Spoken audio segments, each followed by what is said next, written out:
JROTC gives students 3 days per week of physical training. 1 day of life skills like leadership, finances, and first aid, and 1 day where students march and drill in uniform. Back in 2008, Chicano students in San Diego began pushing back on JROTC. About 20 Mission Bay High School students walked out of school today to protest a junior ROTC program on campus. They successfully campaigned to remove shooting ranges from schools. Back then, some students were automatically enrolled in JROTC. The district only started requiring a consent form in 2023. The San Diego Chicano Latino Concilio on Higher Education recently sent a letter to the Board of Education about the form.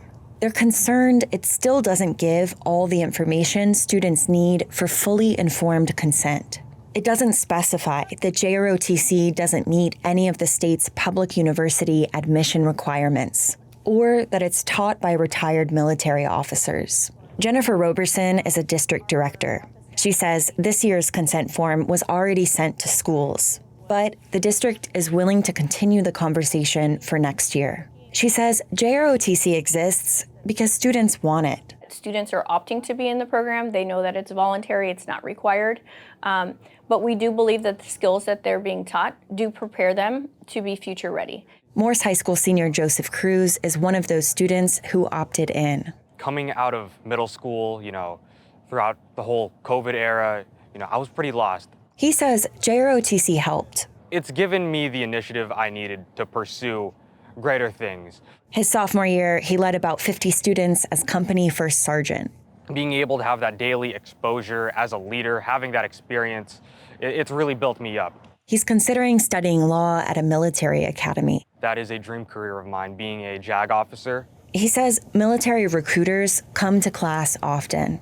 Retired Lieutenant Colonel Mark Eisen is Hoover High's senior Army instructor. He says JROTC did start as a recruiting tool. But after the Vietnam War in the 70s, it kind of evolved from a military recruitment tool to becoming more of a leadership development class. School staff emphasize the class is about leadership, not military recruitment, but the effect might be the same. Last year, an Army-sponsored study found that Army JROTC students are less likely to enroll in college after graduating high school. And those who don't go to college are more likely to join the military. That's concerning to local Chicano community leaders. Because in the San Diego Unified School District, schools with a higher percentage of non-white students tend to have much higher rates of JROTC enrollment. Nearly all Lincoln High students are non-white. In 2022, a third of their students enrolled in JROTC. At majority white Point Loma High, that rate was just 5%. La Jolla High doesn't have a JROTC program. David Morales was part of the student movement against JROTC in 2008. Now, he's a counter-recruitment activist and pursuing a PhD in racial inequalities in education at Stanford. He says there's a reason JROTC programs have lower enrollment at schools in wealthier neighborhoods. You have parents who are much more involved because they have the means and privilege to be involved and aware of what's happening, and they're not gonna stand for their kids being constantly harassed by military recruiters or being pitched, a job in the military. He also says students in lower income areas are more susceptible to what he calls the deception of military recruiters. We've called this a poverty draft in some cases, it's where it's not mandatory, but because there's so few options, seemingly few options for some people, like it's predatory, we think. He thinks alternatives to JROTC should be explored. There are other ways to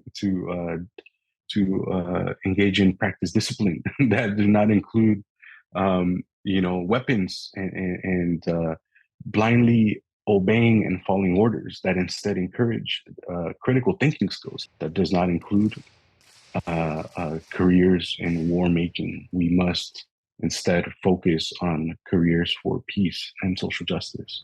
Counter-recruitment activists are also calling for an evidence-based review of the effectiveness of the JROTC program, whether it really accomplishes everything it claims. Katie Hyson, KPBS News.